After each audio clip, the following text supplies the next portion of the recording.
Assalamualaikum warahmatullahi wabarakatuh. Berjumpa kembali dalam pembahasan materi IPA. Kali ini kita akan membahas mengenai usaha dan pesawat sederhana, materi kelas 8 SMP.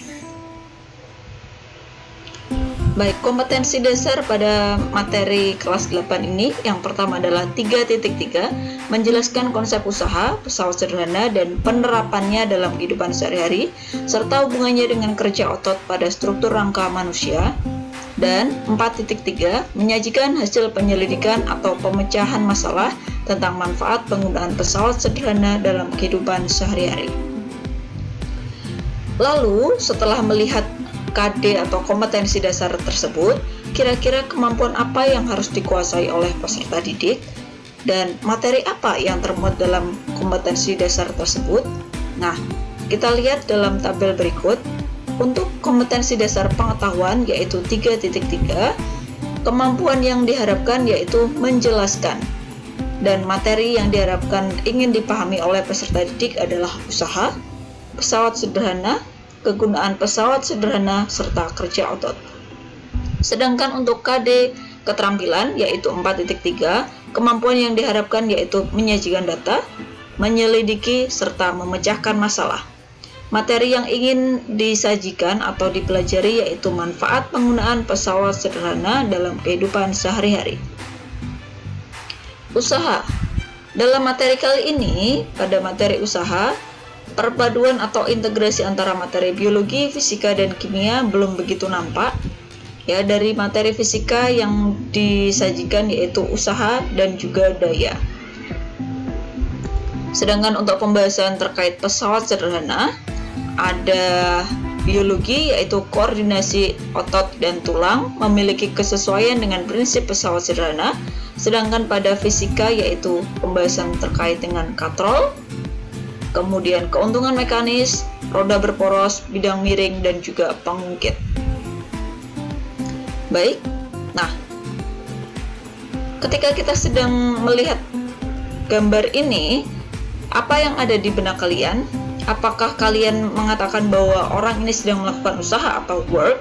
Banyak orang yang beranggapan bahwa usaha bermakna sebagai segala sesuatu yang dilakukan dalam upaya untuk mengumpulkan uang, bahkan untuk mendesain sebuah video. Nah, pada hakikatnya work dalam sains, ya, kalian bisa membayangkan ketika kalian menekan permukaan meja dengan sekuat tenaga. Apakah kalian merasa sudah melakukan usaha? Nah, dalam sains, usaha merupakan besarnya gaya atau force yang dilakukan dalam satuan jarak tertentu, atau di sini muncul perpindahan. Jadi, konsep usaha dalam sains selalu terkait dengan perpindahan. Jika saat menekan meja, mejanya tidak bergerak, maka kalian tidak dianggap sudah melakukan usaha. Jadi, harus ada force atau gaya dan juga displacement, yaitu perpindahan. Nah, perhatikan gambar berikut ini, ya. Gambar orang sedang berusaha untuk memindahkan suatu barang. Dia melakukan sebuah gaya yaitu besarnya 12 Newton ke arah kanan dalam perpindahannya 5 meter. Sehingga berapakah besarnya usaha yang dilakukan oleh orang tersebut? Bisa kita hitung menggunakan persamaan W sama dengan F kali S. Kita akan lihat. Nah, jadi intinya usaha adalah perpindahan energi oleh gaya sehingga benda berpindah tempat. Ketika kalian menyaksikan orang yang sedang memotong rumput ini, maka orang tersebut sebenarnya sudah melakukan sebuah usaha karena dia memindahkan alat pemotong rumput dari satu titik ke titik yang lain, sehingga disebut ada perpindahan. Ya, dia melakukan sebuah gaya dan ada perpindahannya. Itulah yang disebut dengan usaha.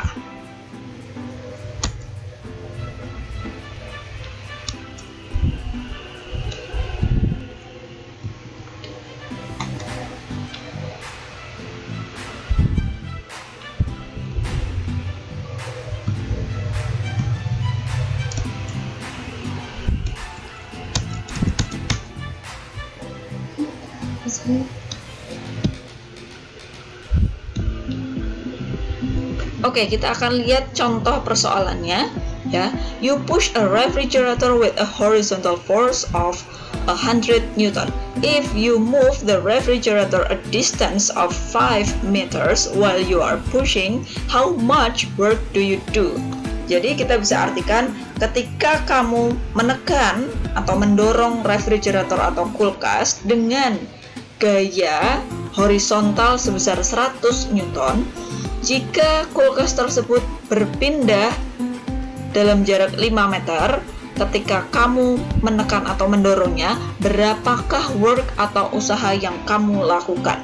Kita lihat, apakah orang ini dikatakan melakukan usaha? Ya, karena ada perpindahan. Ya. Yang pertama harus kalian lakukan adalah identify the unknown. Apa yang ditanyakan yaitu work, besarnya usaha. Kemudian diketahui applied force atau gaya yang dikenakan yaitu sebesar 100 Newton, sedangkan distance jaraknya yaitu 5 meter. Bisa juga ini kita katakan sebagai displacement atau perpindahannya sebesar 5 meter. Set up the problem. Kita tahu bahwa rumus dari usaha yaitu W sama dengan F kali delta S, atau kalau dalam bahasa Inggris F dikalikan dengan D atau displacement. Solve the problem. W sama dengan 100N, ya. Kemudian W sama dengan 100N kali 5 meter. Maka kalau dikalikan menjadi 500 Joule. Check the answer. Check to see whether the units match on both sides of the equation. Units of W. Units of force dikalikan dengan units of D atau displacement. Sama dengan W kali N. W sama dengan N kali M, sama dengan Joule. Oke. Nah, di bawah ini ada grafik yang menunjukkan usaha yang diberikan pada suatu objek dalam berbagai sudut antara gaya dan juga gerakannya, arah gerakannya. Ketika gaya sebesar 1 Newton diberikan kepada objek dan objek tersebut bergerak sebesar 1 meter. Nah, di sini kita akan melihat sebelah kiri ini adalah work atau usaha, sedangkan yang di bawah atau sumbu Y, sumbu X ini adalah angle atau sudut antara force yaitu gaya dan motion yaitu gerak. Nah, kita akan lihat kapan pemberian gaya dikatakan tidak melakukan usaha. Dari tabel tersebut bisa dikatakan ketika tidak ada perpindahan atau tidak ada gerakan berpindah tempat, maka dikatakan tidak melakukan usaha. Kalau dari tabel tadi, ya, grafik maksud saya, ketika arah gaya itu tegak lurus dengan arah gerak benda, maka dikatakan tidak melakukan usaha. Oke. Karena pada hakikatnya ini ya, kalau dia tegak lurus atau sudut antara gaya dan juga gerakan itu 90 derajat, maka dikatakan tidak melakukan usaha. Oke. Jadi kalau seseorang itu bergerak dengan kecepatan konstan sementara dia sedang memegang benda dan benda itu dibawa sekaligus bergerak, maka sebenarnya orang tersebut tidak melakukan usaha dalam rangka mengangkat benda. Kenapa? Karena benda tersebut arahnya itu tegak lurus dengan arah gerakan, arah gaya yang diberikan kepada benda tersebut itu tegak lurus dengan arah gerakan si orang tersebut karena dia berjalan ke depan ya, sedangkan arah gayanya itu ke atas, maka ada sudut yang dibentuk sebesar 90 derajat Celcius. Kita gunakan rumus W sama dengan F kali D cos theta. D ini bisa diganti dengan S. Oke. Nah, kalau kita ketahui cos dari 90 derajat itu sama dengan 0, maka ketika kita gunakan sudut 90 derajat, maka W sama dengan 0 Joule. Artinya gaya dalam kegiatan ini dikatakan tidak melakukan usaha. Oke, lalu kapan usaha itu bekerja? Kapan seseorang dikatakan melakukan usaha? Jika arah gaya yang bekerja pada benda sejajar dengan arah gerak, maka usaha sama dengan gaya dikali dengan perpindahan.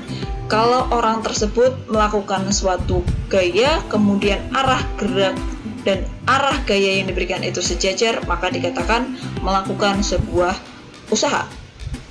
Nah, dalam gambar tersebut, seorang anak bermain softball. Ketika anak tersebut sedang melempar bola, pada hakikatnya ketika bola sudah terlempar dan dia berpindah tempat misalnya sejauh 5 meter, maka 5 meter itu tidak dikatakan sebagai sebuah usaha yang dilakukan oleh si anak tersebut.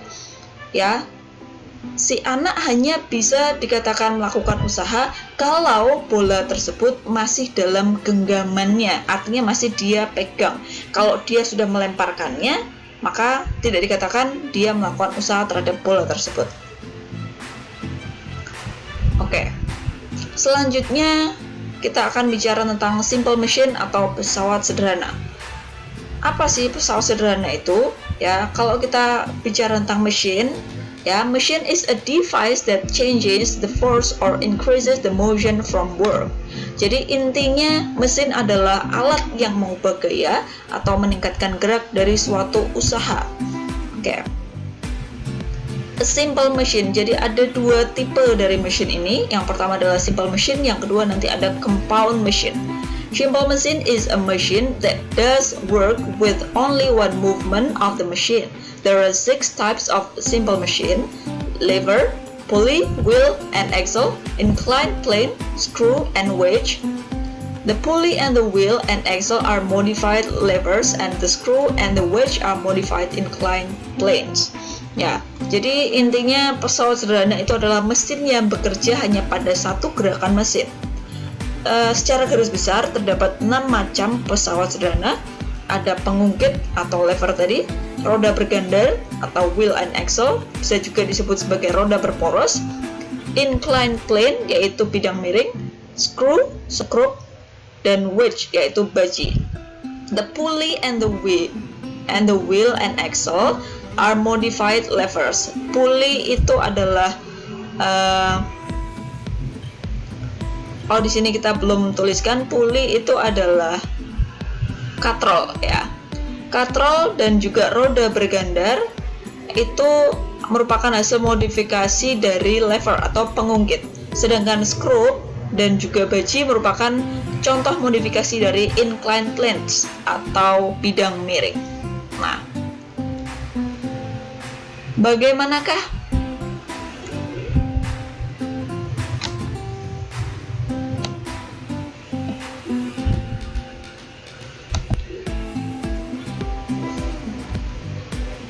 Oke, ini jenis-jenis pesawat sederhana. Yang pertama ada pengungkit, roda berporos, katrol, bidang miring, kemudian baji atau wedge tadi, kemudian skrup.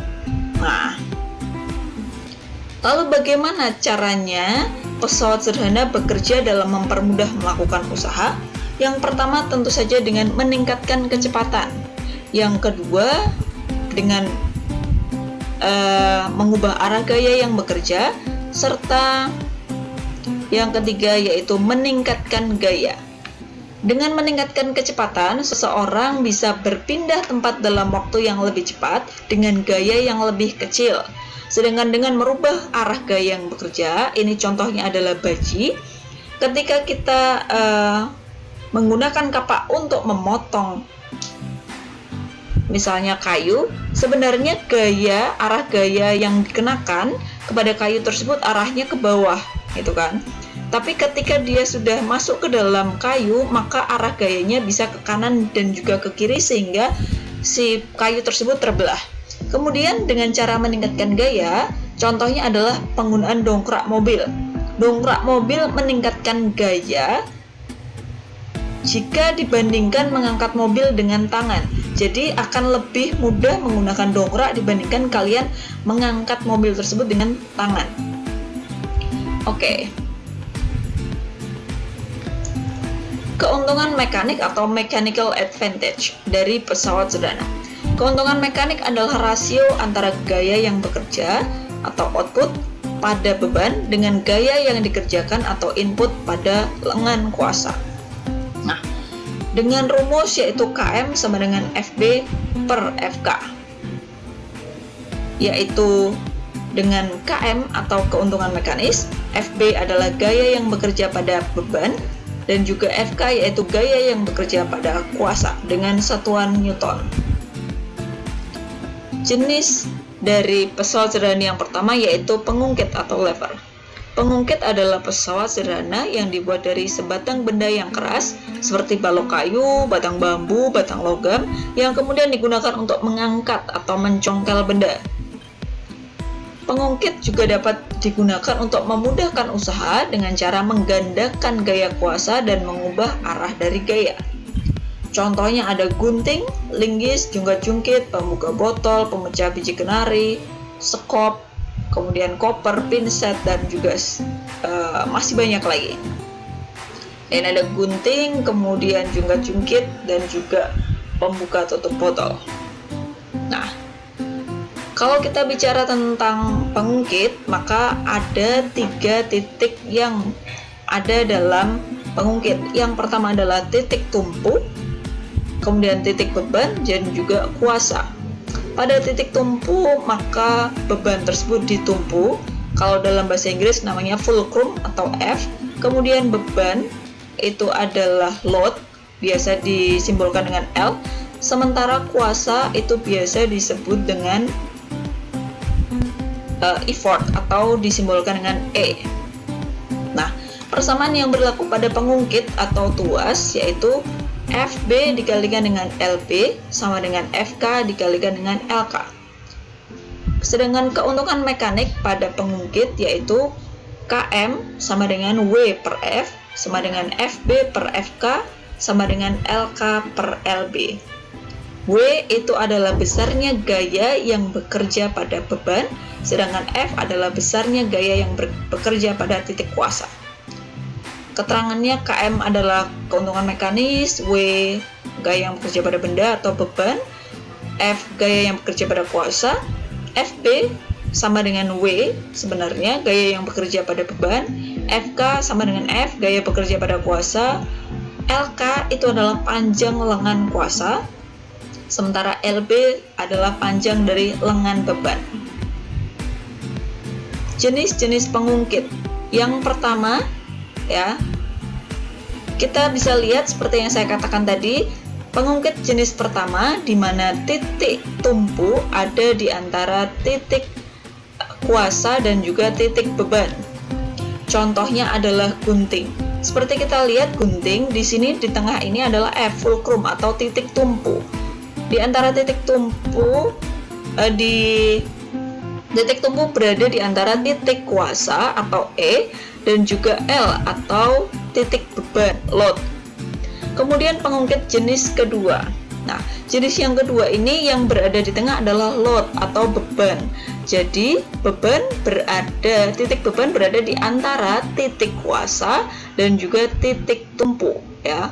Effort itu adalah titik kuasa, load titik beban, dan fulcrum adalah titik tumpu. Ingat ya. Contohnya adalah kereta dengan satu roda. Nah, kereta dengan satu roda, maka roda di depan ini berfungsi sebagai titik tumpu, sedangkan di tengahnya itu merupakan beban, kemudian kuasa dilakukan di sini di ujung ketika kita mendorong roda kereta tersebut. Kemudian pengungkit jenis ketiga yang ada di tengah adalah effortnya atau titik kuasa. Titik kuasa berada di antara titik tumpu dan juga titik beban. Oke. Contohnya adalah pinset. Ketika kita menggunakan pinset, maka di sebelah kanan ini kita akan mengambil bebannya, load. Sementara di tengah ini adalah kuasa atau usaha yang kita sedang lakukan, ya, menjepit. Kemudian di bagian ujung ini ada fulcrum atau titik tumpu. Bisa juga ini adalah penjepit gorengan, itu ya, penjepit gorengan. Nanti kalian bisa cari, masih banyak sekali contoh dari beberapa jenis pengungkit ini. Oke, yang selanjutnya adalah katrol. Kalau kita bicara tentang katrol, maka kita selalu akan berkaitan dengan roda yang sekelilingnya diberi dengan tali dan kemudian digunakan untuk mempermudah pekerjaan manusia. Ada 3 jenis katrol, yaitu katrol tetap, katrol bebas, dan juga katrol majmuk atau katrol berganda. Untuk katrol tetap, ini fungsinya untuk mengubah arah gaya, tapi tidak menggandakan gaya kuasa, sehingga nanti kalau kita bicara tentang keuntungan mekanis, maka besarnya keuntungan mekanis sama dengan 1. Sedangkan katrol bebas berfungsi untuk melipatkan gaya, sehingga gaya pada kuasa yang diberikan untuk mengangkat benda menjadi setengah dari gaya beban. Katrol ini biasanya ditemukan di pelabuhan yang digunakan untuk mengangkat peti kemas. Kemudian katrol majmuk atau katrol berganda merupakan gabungan dari katrol tetap dan katrol bebas yang dirangkai menjadi satu sistem terpadu. Untuk katrol majmuk ini bisa jadi ada 2 katrol, yaitu katrol tetapnya 1 dan katrol bebasnya 1, bisa juga lebih dari itu. Kalau di sebelah kanan ini adalah gambar dari beberapa katrol, ya. Ketika seseorang ingin mengangkat beban sebesar 200 kg dengan ketinggian 1 meter dan dia ingin mengangkatnya, panjang talinya sebesar 4 meter, ya. Katrol majmuk biasa digunakan dalam bidang industri untuk mengangkat benda-benda yang berat, karena ini memadukan antara arah gaya dan juga kalau katrol bebas tadi untuk melipatkan gaya yang digunakan. Nah, keuntungan mekanik dari katrol majmuk sama dengan jumlah tali yang menyokong berat beban. Nah, kita lihat jumlah talinya ada berapa. Jadi tergantung dari jumlah katrolnya juga. Keuntungan mekanik katrol sama dengan pengungkit tadi, ya. Km sama dengan W per F sama dengan FB per FK sama dengan panjangnya lengan kuasa dibagi dengan panjangnya lengan beban. Seperti yang saya katakan tadi, Km atau keuntungan mekanik untuk katrol tetap besarnya adalah 1, sementara Km atau besarnya keuntungan mekanis untuk katrol bebas adalah 2. Oke. Nah, sekarang ada contoh soal dari keuntungan mekanis. A crate weighs 950 Newton. If you can use a pulley system to lift that crate with a force of only 250 Newton, then what is the mechanical advantage of the pulley system? Nah, oke. Jadi diketahui ada output force atau F out. Tadi kita gunakan FB, ya. F out itu merupakan FB atau besarnya gaya yang bekerja pada beban atau weight sebesar 950 Newton. Sementara input force atau Fin sama dengan Fk itu adalah 250 Newton. Yang ditanyakan adalah MA atau mechanical advantage atau juga KM. Kemudian kalian harus catat apa rumus dari MA atau keuntungan mekanis ini, yaitu F out per F in sama dengan FB per FK. Solve the problem, ya. 950 dibagi dengan 250 sama dengan 3,8.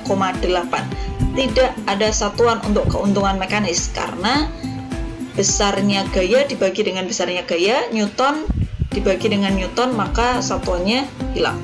The weight of the crate is very close to 4 times the force needed to lift the crate. Therefore, the mechanical advantage of the crate should be close to 4. Our answer is close to 4, so it is reasonable. Jadi, the weight of the crate, jadi besarnya atau beban dari crate itu adalah peti kayu, ini mendekati 4 kalinya dari besarnya gaya yang dibutuhkan untuk mengangkat peti tersebut. Jadi sebenarnya keuntungan mekanisnya tentu saja harusnya besarnya mendekati 4. Perhitungan kita kali ini besarnya 3,8, jadi ini sangat masuk akal. Yang selanjutnya adalah inclined plane atau bidang miring. Bidang miring merupakan bidang datar yang diletakkan miring atau membentuk sudut tertentu sehingga dapat memudahkan gerak benda.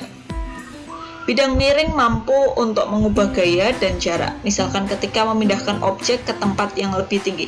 Dengan menggunakan bidang miring ini, maka kita lebih mudah dalam mengangkat atau memasukkan benda gitu ya. Di sini ketika kita bicara tentang bidang miring, maka akan muncul istilah F, yaitu gaya, dan W. W ini adalah besarnya percepatan gravitasi bumi dikalikan dengan massa beban tersebut. Ya, W itu adalah beban, berat. Dan juga H itu adalah tinggi dari bidang miring. Kemudian S yaitu displacement tadi, jarak. Di sini biasanya akan muncul sudut dari bidang miring tersebut ya. Oke, ketika memindahkan objek, jarak yang ditempuh menjadi lebih besar, tapi gaya yang diperlukan menjadi lebih kecil. Maaf.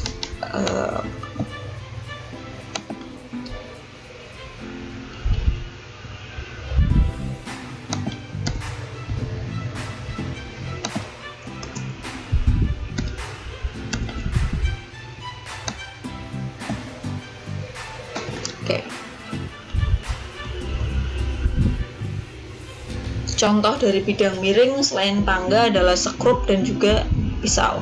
Tapi dalam beberapa referensi, sekrup ini sudah beda dari bidang miring. Ya, bidang miring ya tentu saja papan kayu itu ya, atau jalanan yang ada di pegunungan yang dibuat berkelok-kelok, itu disebut juga dengan bidang miring. Kemudian pisau.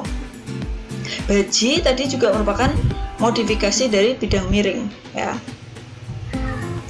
Keuntungan mekanik untuk bidang miring, Km sama dengan gaya beban dibagi dengan gaya kuasa, Fb per Fk, sama dengan panjang bidang miring ya, panjangnya berapa, S-nya dibagi dengan H atau ketinggian. Nah, di sini ada L, bisa juga disimbolkan dengan S. Nah, itulah keuntungan mekanis dari bidang miring. Kemudian kita bicara tentang bagaimana prinsip kerja dari pesawat sederhana pada otot dan juga rangka manusia. Pada saat kita melakukan suatu aktivitas, otot, tulang, dan juga sendi akan bekerja bersama-sama. Nah, koordinasi antara otot, tulang, dan juga sendi ini pada hakikatnya akan membentuk sebuah pesawat sederhana yang biasa disebut dengan pengungkit. Prinsip kerja ketiganya seperti sebuah pengungkit, di mana tulang sebagai lengan atau pengungkit, sendi sebagai titik tumpu, dan kontraksi atau relaksasi otot memberikan gaya untuk menggerakkan bagian tubuh tertentu. Oke, tulang bertindak sebagai pengungkit, sendi atau joint sebagai titik tumpu atau fulcrum, otot melakukan kuasa sehingga disebut dengan titik kuasa atau effort, dan gaya untuk memindahkan beban. Nah, pada pengungkit jenis 1 tadi kita ketahui bahwa fulcrum atau titik tumpu itu ada di tengah. Maka contohnya adalah leher. Ketika kita menengadahkan kepala kita, maka leher berfungsi sebagai titik tumpunya. Dan otot yang ada di belakang leher ini melakukan usaha atau effort. Di sini disebut dengan titik kuasa. Sedangkan L, bebannya ada di bagian depan, wajah bagian depan. Kemudian pengungkit jenis kedua itu ada di kaki kita. Yang ada di tengah adalah bebannya. Bebannya ya tentu saja berat tubuh kita yang kemudian tertumpu di kaki. Kemudian F-nya ada di bagian depan ya, bagian depan, di bagian depan atau juga di bagian telapak kaki. Kemudian E atau kuasanya itu ada di bagian otot yang ada di kaki. Kemudian jenis ketiga ini berlaku ketika kita sedang memegang benda menggunakan lengan kita, di mana yang ada di tengah itu adalah E atau titik kuasa. Kemudian titik kuasa ada di antara fulcrum, yaitu titik tumpu, dan juga titik beban. Kalau kita sedang mengangkat buku atau mengangkat memegang sendok misalnya, maka sendok kita pegang dengan tangan ya. Di sini ada beban. Kemudian titik tumpunya ini ada di persendian ya, persendian antara lengan atas dan lengan bawah. Kemudian kuasanya ini merupakan otot bicep dan juga tricep. Jadi tergantung siapa yang kita ingin menaikkan atau menurunkan ya, gerak